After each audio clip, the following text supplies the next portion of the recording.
Okay guys, nag-release na nga ng statement si Andy Eigenman, ang anak ni Jacqueline Jose, at yun nga, sa last part ng video na ito ay mapapanood yung statement na yon. Of course, kasama ni Andy si Gabby Eigenman na nagsalita na hindi nga, kumbaga, napakahirap panoorin, ang sakit-sakit. But anyways, itong video na ito, kuha to ng January 1. Makikita to sa YouTube, sa Facebook ni Ferdy Lapus. Si Ferdy Lapus ang producer ng mga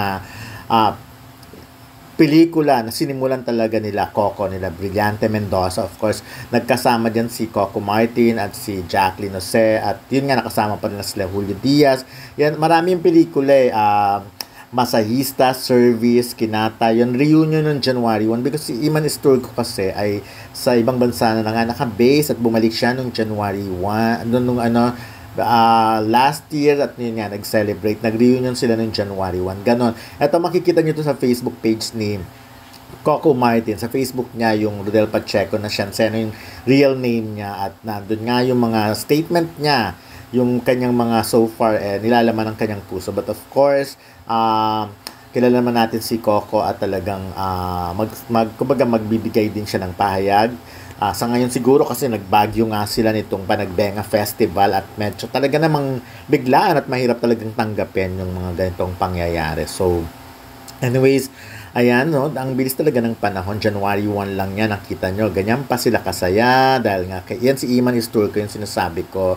At ayun, of course, si Direk Brillante Mendoza, si Julio Diaz, of course, ayan, Alan Paule. Yun, napanood ko yung pelikula na yon, at napakaganda ng pelikulang yon. Doon nga unang napansin din si Coco Martin. Yon, pa-sexy pa siya noon, at look at Coco Martin ngayon. Kaya naman, ang maganda rin kay Coco, hindi niya kinakalimutan yung mga dati niya nang nakasama. So, ayun lang, di ba? Hindi mo talaga masabi ang buhay. Yung ngayon, parang okay lang ang lahat, pero tomorrow, hindi mo na alam kung anong mangyayari. Kaya again, paulit-ulit na sinasabi, be kind, maging mabuti tayong tao sa pakikisalamuha sa ibang tao, kasi hindi natin masabi kung ano ang kaganapan. But anyways, eto nga yung naging pahayag ni Andy Eigenman na ginanap lang kani-kanina lang.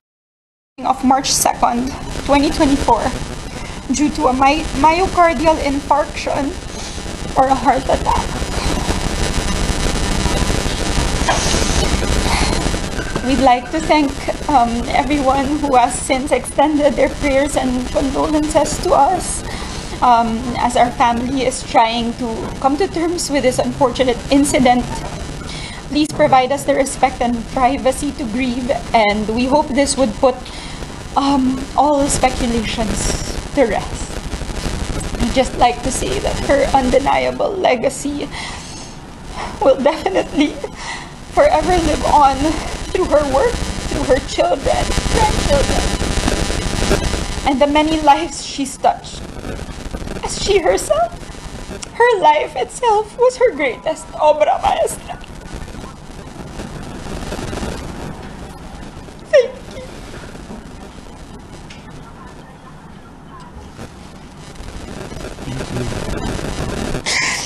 Thank you.